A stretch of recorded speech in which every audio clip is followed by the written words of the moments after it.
Hello all. So first, the room is very well mic'd. So if you want to ask any questions, just get up.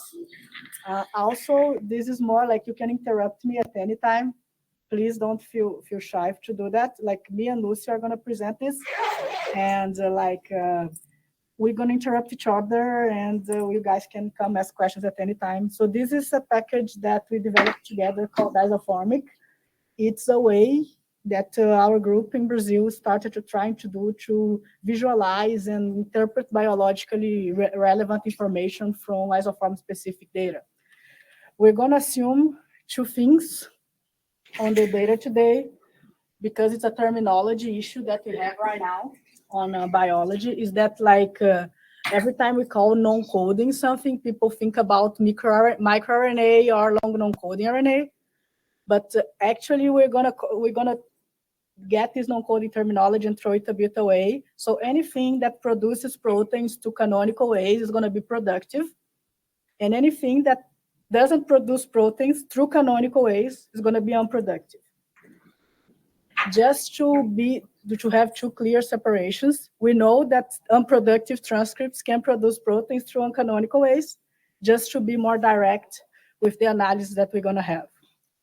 Right now, from the long read annotation, we have various types of genomic regions that can code for proteins, but their transcript types sometimes don't code for proteins. If I would separate that in 4 different groups, it would be these groups. Anything that's protein coding contains a complete ORF to produce a protein. Pseudogenes have homology to coding, but contain ORF disruption. And then we get to 2 specific categories that we're going to get more into it. First is the one that we call processed transcripts. That is pretty much everything else. It's a everything else category. And inside the processed transcripts, we have those that contain a retained intron. So the 3 main groups that we're going to talk about today are processed transcripts, retained introns, and the third group is the nonsense-mediated decays. These are basically, they have a premature stop codon that is close to the upstream splicing site. And this premature stop codon makes them marked for the nonsense-mediated decay degradation. So what we're going to try to do is interpret biological results from these transcript types.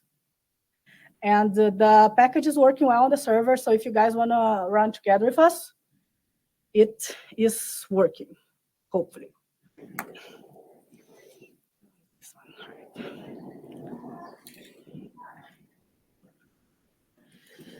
So this is a method. Isoformic. Oh. Something crashed. So yeah, if anyone, if you guys want to follow along us, you can use the workshop.bioconductor infrastructure and load the isoformic container and follow together with us. Actually on the when you open the actual workshop website, actually there are 3 different vignettes inside the package. We are going to run over the intro isoformic vignette, that one that is open right now. So yeah. And this is the basic vignette, and it basically loads all the tables that you're gonna load and plots the most basic graphs. For this demonstration and as an example for this package, we are using a preeclampsia data set, which is a condition that it's basically hypertension gestation. I choose this data set because it's a data set that has RNA-seq from patients and have a very high depth. It's over 20 million reads per sample, and also has multiple samples of case and multiple samples of control. So it's a very good data set to actually count transcripts because it's very well made. So the first thing you need to do is just load the library and the isoformic library and all the other libraries associated. For this workshop, we used Salmon for transcript level abundance, and we did the switch for differential expression. After multiple testing, this was the method that gave us the best result for differential transcript expression. because all the other methods, like the EDGR method and the catch-salmon method, they exclude the long non-coding RNA isoforms. And if so, because they have way lower expression compared to the rest, so they are excluded on those other two methods. So we prefer the switch for this, but the package can be used with any differential expression table that you have. It only needs to have this information. So yeah, so basically, I would say that this specific unit, we are going mostly through a workflow, most of them really discussing a package itself. We are going to show a specific type of analysis that is downstream from the actual quantification. This is a step that you already have your gene transcript level quantification. You should, like Izabela was saying,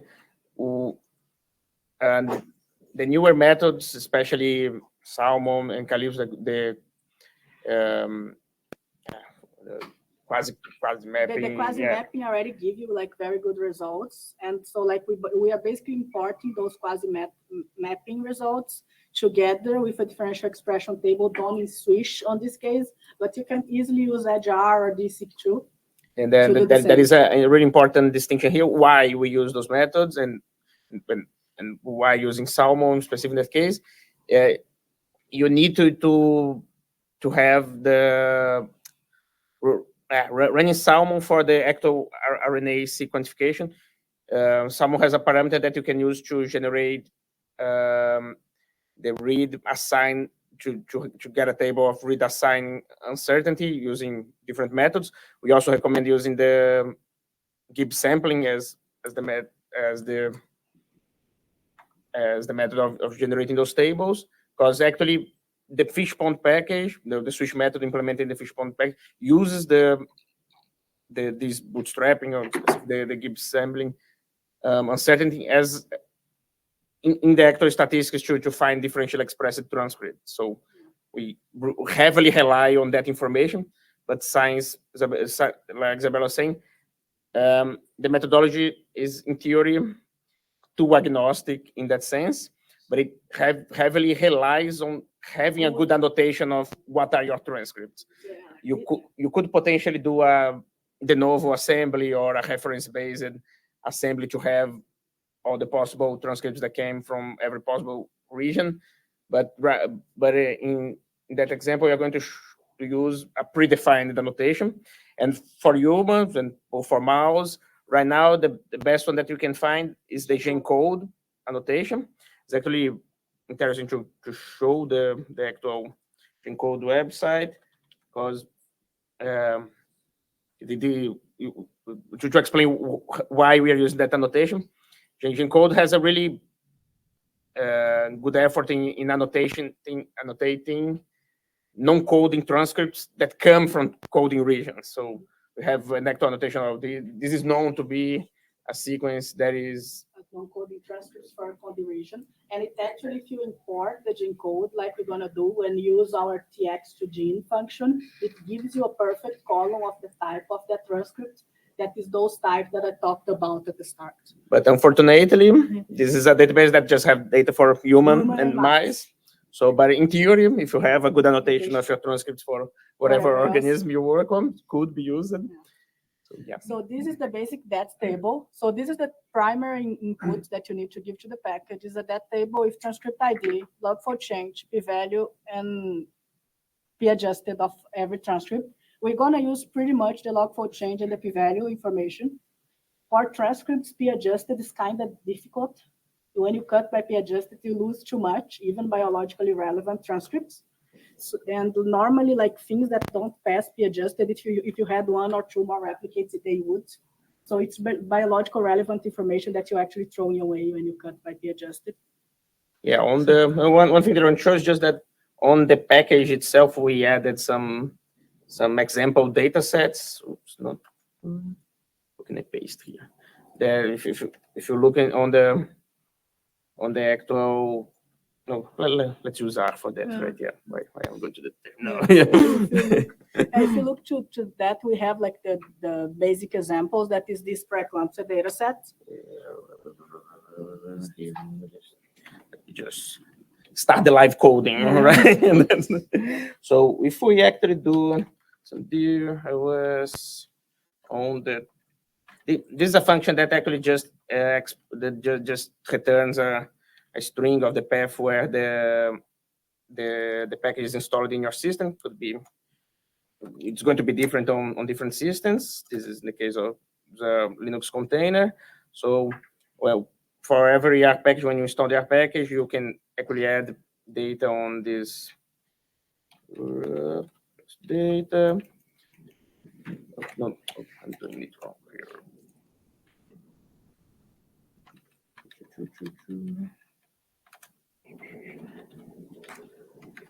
And then here we added some example data sets that we are going to use, and just showing you where it comes from. So here, when we are reading this CSV file, it's really just a real CSV file that is just installed automatically with the package.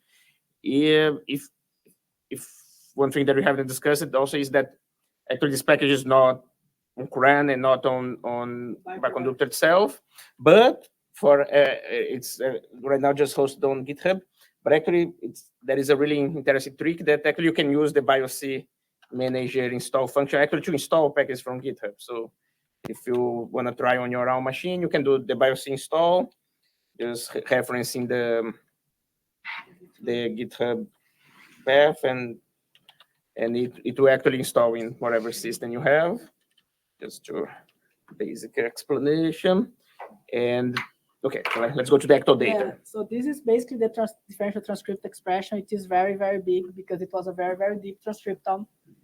In the end, the number of transcripts you're going to have is pretty much the number, how deep is your transcriptome at start.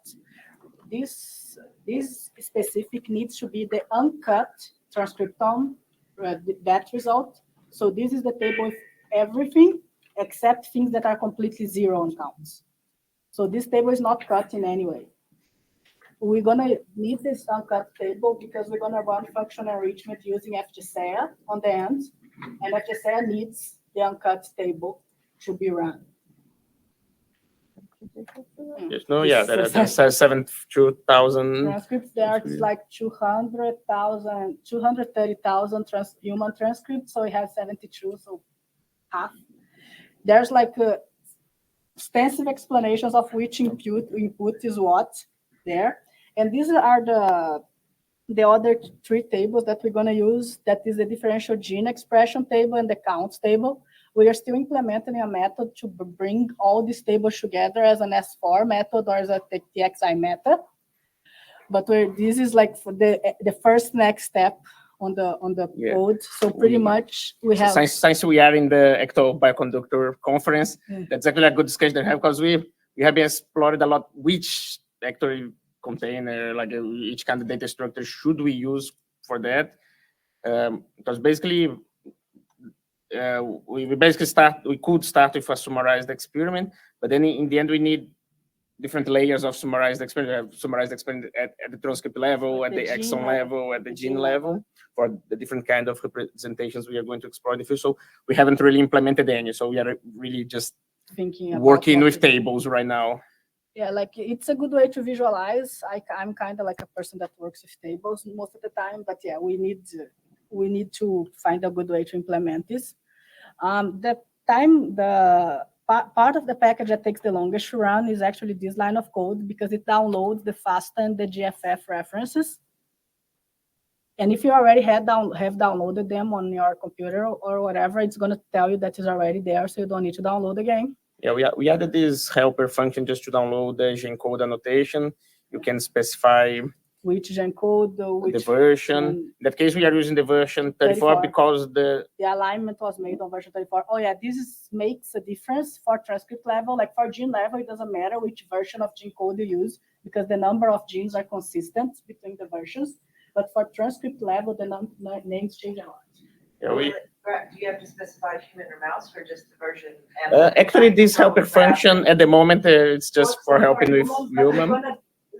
Today to optimize. It's on the development version. Yeah, like here we have I left on the vignette a commented chunk here that is actually we were trying to implement with PXI method to already get to identify the annotations and that, but it's not working that well yet. yeah, it's taking too long right now, so it's easier to load the. Yeah, it's exactly. It was going, at least on our initial implementation was faster to just download the actual. So like this is when you run a FASTA, you import it on your R. This is what you see. It's a very messy table. So we made a function that literally gives you a good table from that. It's called the make TX2 gene.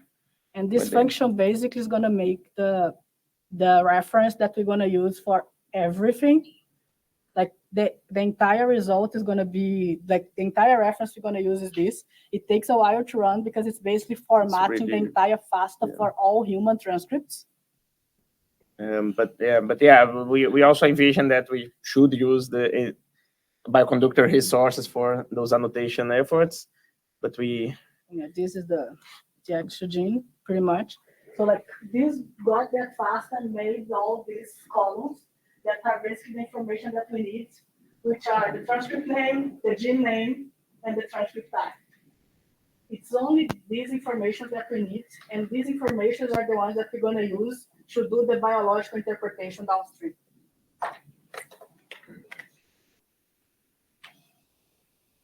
So we're going to select a bit only the columns that we want. And we add some information on each of the DAG, the TPM, and the DAT table. So in the end, we have the entire table with the information. Let me just show the table. Like you see, like this is the table with the information of the transcript name, and here on the end. So we're pretty much formatting all the tables, so they are easy to join and to output all graphs that we're gonna do downstream.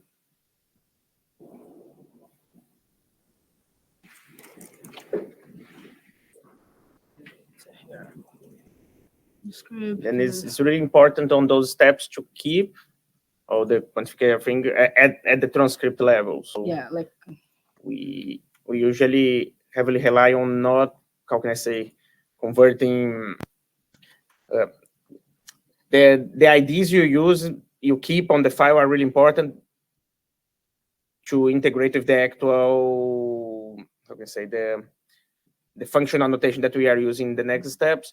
So because it's really common on those steps to already convert the IDs to gene names or transcript names, things like that. So it's good that those initial steps to keep the actual IDs, the version and IDs, so you can know which transcript comes from where.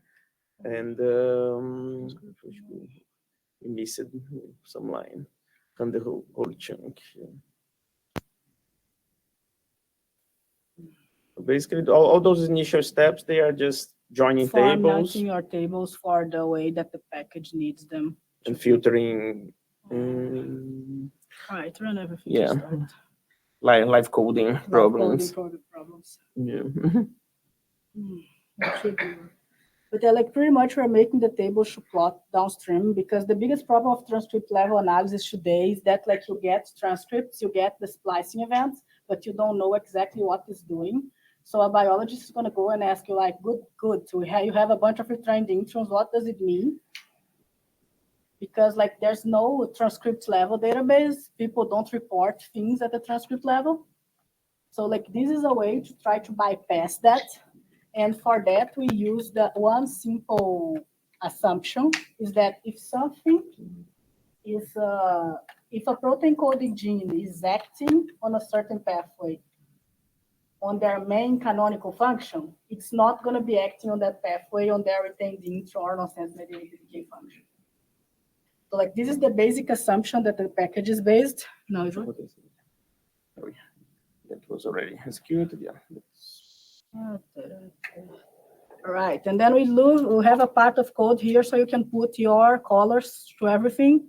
And the colors you put here are going to be used for every single one of the graphs on the package. Something that's very important for me, I don't know if it's important for the rest of the people, is that all the graphs have the same colors for all of the same variables. So yeah, That's one for every of your biotypes. Yeah, there's one for every of Exactly, the yeah. main biotypes, so we You- can distinguish them later. You need to define a vector of the. No, that's actually important to explain better here. You need to have a vector of which are the biotype. What we call biotypes is what. So those genes have like gray color. What? The gray color are the ones that have lower number. We just put it gray so it doesn't confuse a lot on the graphs. Yeah, But you can have a specific color to that. It's just like anybody that ever did lots of color palettes that are categorical know that after 8 it comes a bit of a mess.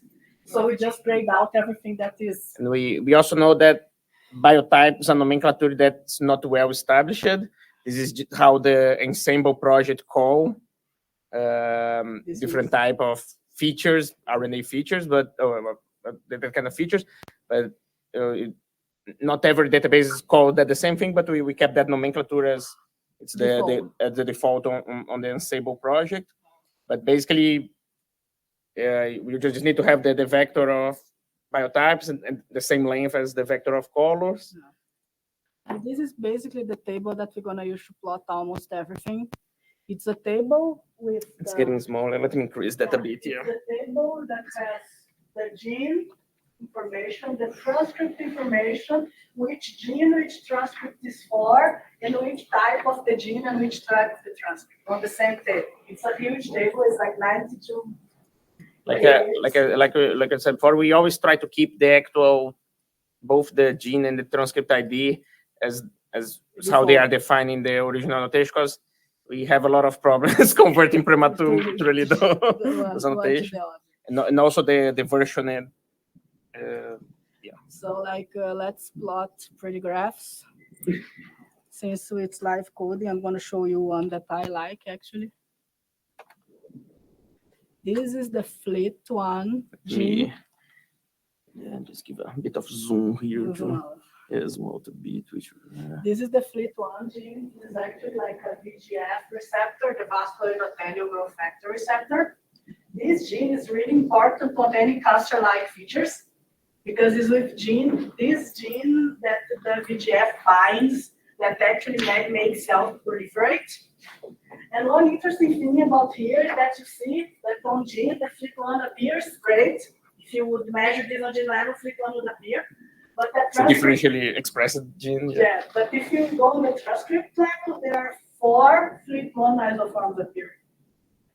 And FLT1 is a specific, very important case actually, because there are 2 different proteins that come from FLT1. One that has the biological action to make cells proliferate, and the other that hasn't.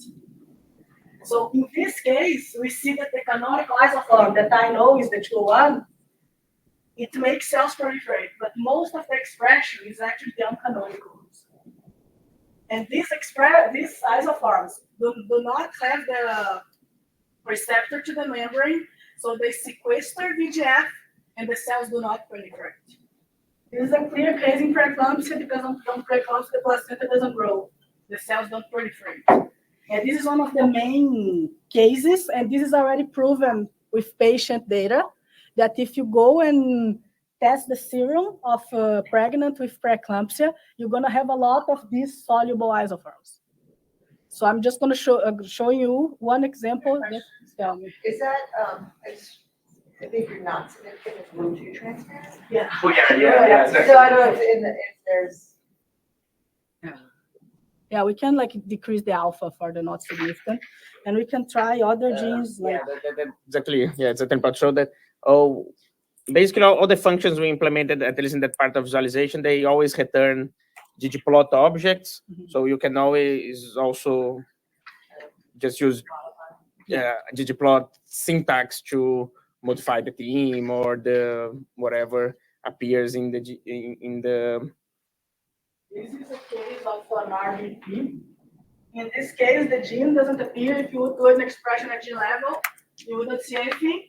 This is what we call an isoform switch. So one of the isoforms is very highly expressed and the other is very well expressed. So when you look at the gene, nothing appears, but there is biological difference between the isoforms. And now we go to the next question. What is the biological difference between the isoforms? Because on this result, we still don't see it, and we're gonna get to that. So, quick question. So how do you find, if you don't know which genes you're looking for, how do you find them? That's a good question. Like we have like two ways to do it. First, you can do an enrichment separating the protein coding isoforms, the productive isoforms from the unproductive. So you can see actually which pathways are enriched on the unproductive, and from that you can have a filtering. What I do, I plot everything and go one by one.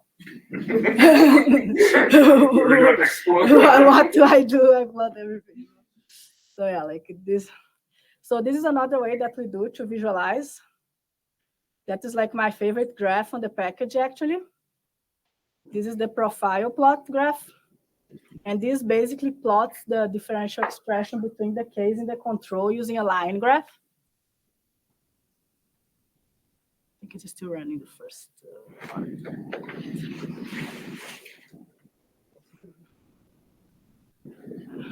Now it went. I think there's a lot of people doing the same thing right now. That's why I would say it's a long time. Let's open the handwritten version. Oh yeah, we are on GitHub, Isoformic. If you put on Google, you're gonna find it. And we have like a very, it's not loading. Here. This is also there, the handwritten. This is the handled vignette. It's already like updated with everything. Where is the profile? It's the correct version.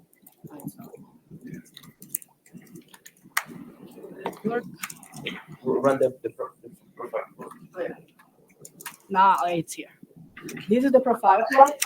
So it basically shows the difference of the transcript between the case and the control conditions.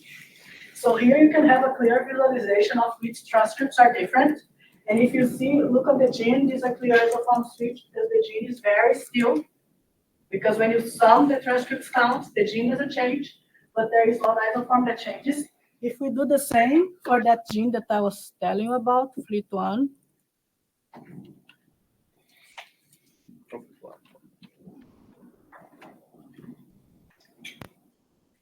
you're going to see that all the isoforms together with the gene are expressed. But the most expressed isoform is not the 201, it's the 204 and the 207 that are the soluble ones. And then like we go to the final part of the package, that's like something that people got interested in. Like this wouldn't be a package if Michael Love hadn't come to me on the Cold Spring Harbor Biodata Symposium and told me to make this into a package. Because we had this entire code, but nobody had like taken the time to actually put it together. And like this was like the main functionality is basically we enrich transcripts based on their type. So we separate transcripts with each time and we enrich it together. So the assumption is if one pathway is differentially regulated by protein coding genes, it's the pathway is actually being differentially regulated. If the pathway is differentially functional enriched by non-coding, by unproductive genes, it is not being differentially regulated. So you can actually have a negative control if that functional enrichment that you have is related to the expression of coding genes or if related to the expression of unproductive genes. So I'm going to show you here an example that is using the C2 dataset. That is like one of the most commenting a bit about that. Yeah, here we are going to use GC, gene set enrichment analysis, as a way of doing functional enrichment and doing the functional analysis. And we have, how can I say, a wrapper function that already run GC on those two different types. Yeah, what Izabela defined as productive and non-productive. So in the end, it's going to define already. Yeah, you show. Yeah, like. But remembering also that why we use it all comes from the bias that all the functional notation we have mostly comes from the protein coding genes. Yeah, when you go to a database, in that case, we are using the from the molecular signature database that is basically all the functions that are associated. No, but this one is the Hackathon one that this is the C2. Yeah, we're going to use the C2. That is the forgot the name right now, but yeah. MSigDB database is just that, like, it's a database that has everything, and like when people assign genes to pathways, they use the coding function of that gene. So they look at the protein function associated to the gene. So we are using this bias to actually assume that if that isoform is a non-productive isoform, it's not going to be affecting that pathway. So basically, we'll go back there just a second. So basically, in the end, it generates a data frame that have the GC result.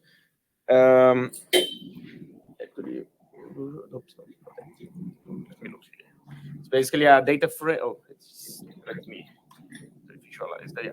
Basically, it's a data frame that have the functional enrichment analysis result by those categories. Like you have the enrichment for coding genes, the enrichment for retained intergenes, the enrichment for transcripts. Really big table with all that information. It's a very big table, but we basically enriched each isoform separately.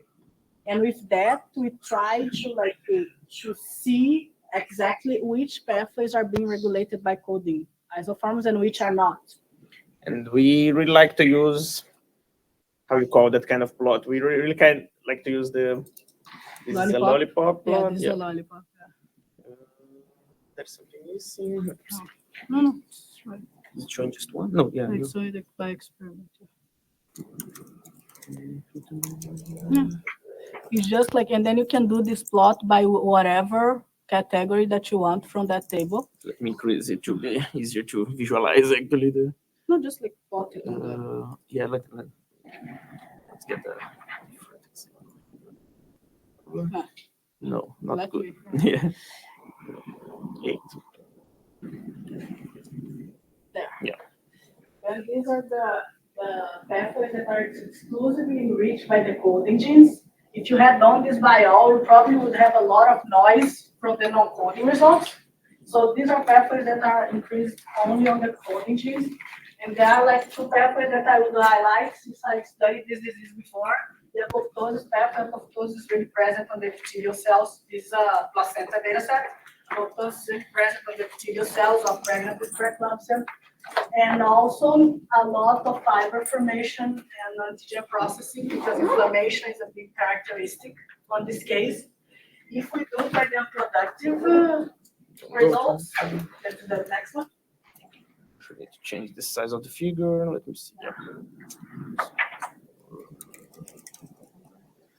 Just change the size of the figure in the markdown. Here we have completely different pathways. So we have a pathway called matrix metalloproteinase. This is the pathway that is central when you're thinking about proliferation of endothelial cells. And here we see it enriched on the unproductive transcripts. So it means like the productive genes are not working on this pathway. And this is clear biological result from the condition we are analyzing, because you don't see upregulation on the matrix metalloproteinase. And most of the time, if you have done gene level quantification, if you gene level quantification, this pathway is going to appear, and then you're going to have that problem like, well, but this isn't supposed to be happening on preeclampsia. Because everything that is pulling the expression of this pathway is unproductive, is actually retained intron results. So like the final plot that we wanted to show today is actually to compare isoforms of the same gene. One problem that me and Lucio have is like every time that we try to go to IGV or some genomic comparison, the figure is awful. And so we are trying to make like a figure that compares isoforms of the same gene in a pretty way. That, as we know, is the most important part.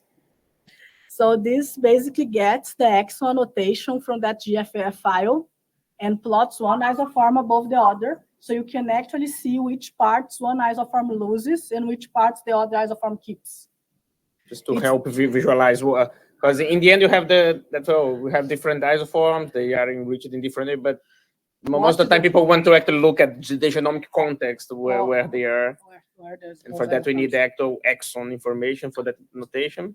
Like I said, we definitely have room to improve in how we extract that information. Yeah, the problem really right now is that it's running this function through the entire GFF to get every line that is related to the gene. This is like the second thing to improve after the mouse stuff. How are you? This is the table that we are going to use. We definitely need to start using genomic ranges instead of that. So here is a table that has every exon associated to FLT1 and which isoform is associated to which exon. So with this, we can actually plot. Can you plot just plot again because this is not. Let me see if it goes full screen. Oh, no, okay, this is not the FLT1. Yeah, you are right.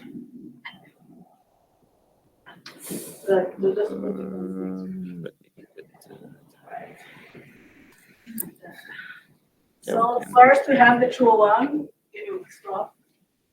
Let me change the size actually because.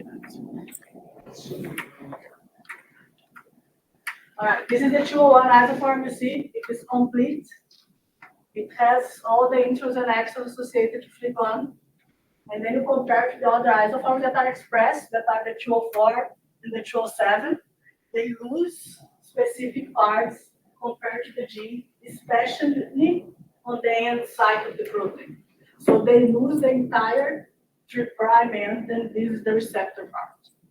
Like that case is known that. This case is a known case. You can even see the proteins that the receptor is lost. But here, looking at the genomic context, you can also see that the receptor is lost. The problem is like this gene is very, very big, but this is EGFR. This is not FLT1. Oh, wait. Oh, this is EGFR. I was like, this is not. Yeah, there was something wrong. Oh, that was the FLT1. This is FLT1. Yeah. But now it's running the other way. Just stop. It's not going to crash. Yeah. This is FLT1. Yeah, now it's perfect. I don't know what I'm talking about. Yeah. You see, this is the canonical one. It's very big. And if you compare to the 204 and the 207, that the one that were highly expressed, they lose the part that is the receptor. These isoforms code for a protein that do not bind to the cell. And you can see it here when you look at their genomic context. Yeah. This is one example that even for a gene that is considered just protein coding, let's say, you also have between. The problem of this plot that for large genes like this one doesn't get like very visual, but when you look for smaller genes, it gets like very visual. What are the exons and what are the introns? Actually, I think I implemented that in a way that you also can give a vector of genes and actually plot of them. If you really want to compare a genomic region, you are able. Yeah. So like this was one example that is like known on the literature. And that also can represent actual biological results. And as you can see here, the different types are colored in a way that's the same way on all the other graphs. Yeah, we keep use of the same actual vectors that we used before. Yeah, like this was like the kind of introduction that we had. I'm going to stop right now and ask if anyone have questions, because then I'm going to pass very, very quick about the other two markdowns. Actually, I think we don't have much time, right? Yeah. We have like 15 minutes. No, what time is supposed to end? Oh, okay. Let's go on. Let's go. So, anyone have any questions?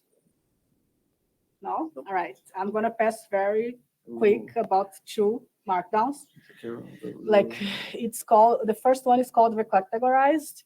It comes to a point that like I don't trust J-code for all the transcript annotations. And like if we're gonna summarize every single difference one transcript can have for its coding gene, it's pretty much it can have difference in start site, difference in end site, or difference in intros and exons that are kept. So this basically recategorizes all the transcripts that you want by differences in start site, end site, and exons that are kept compared to the main reference transcript on that case. This main reference is brought by the main transcript, the MANE, that is basically a list of transcripts that everybody uses as reference. So what we are doing here is basically recategorizing all transcripts that you want, that you pass to the program on these three categories: alternative start site, alternative end site, and if it kept or lost, if it gained or lost exons. This is just a way to summarize all those types into actual types associated with the molecular mechanisms they use to create them. And I also did one that has the long non-coding RNA analysis. Like, these are molecules that I like very much. So we use genomic ranges to predict the functions of long non-coding if they are acting on genes on their vicinity. So basically, we center around the long non-coding, and we go 1 megabase to the left, 1 megabase to the right. And if we see the genes inside those, the transcripts inside the tags are being co-differentially regulated by that long non-coding. So it's working. We would love for you guys to actually test and let us know if it's working. And feel free to contact me or Lucio. He does most of the package maintenance, but I can talk for hours about this subject. So we are crazy cat people that love RNA in cats. So that's where. Like if you didn't like the coding, at least you'll come to me and say, this logo is amazing. You should do it again. And actually, we are really glad to be able to be here at the Bioconductor conference. Oh yeah, I need to say, I got the Bioconductor fellowship to be here, so I'm really glad for that. Thank you, the Bioconductor community. If not, I probably wouldn't be here. So we would love if you could get your data, try the package, and complain to us about what's not working. Because I have a plan that we're going to write the paper and submit this package until the end of this year. So if you guys can just go try it for us. But most of the time, you already have some RNA-seq laying around. And you can just do it again at transcript level. It's going to give completely different results. That's the best. And maybe that was because one of the biggest things that people do RNA-seq, then go and try to quantify proteins and protein expression, and nothing works. I'm not even talking about actually exploring what the non-coding transcripts are doing, but even if you keep at the protein coding level, everyone here knows that your RNA-seq data don't match the proteomic data, even your Western blot or whatever. Yeah, try them. From our experience, we actually have a SARS-CoV paper that is on preprint.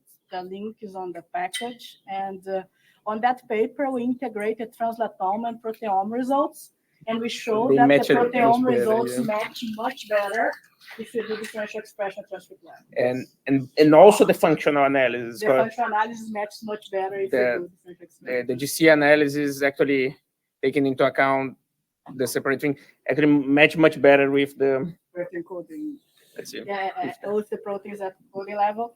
One thing that we're going to do also, there's a very good package called isoform.io that they have basically execute one analysis that I wanted to do.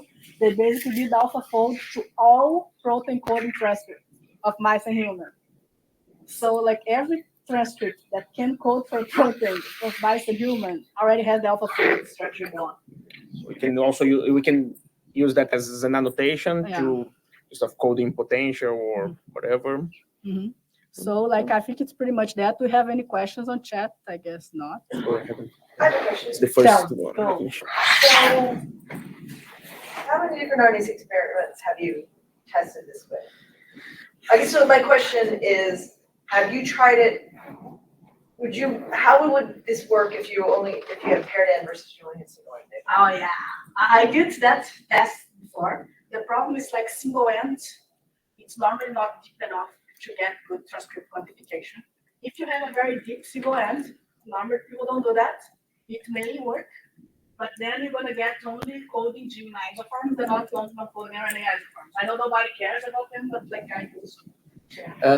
The thing is that especially the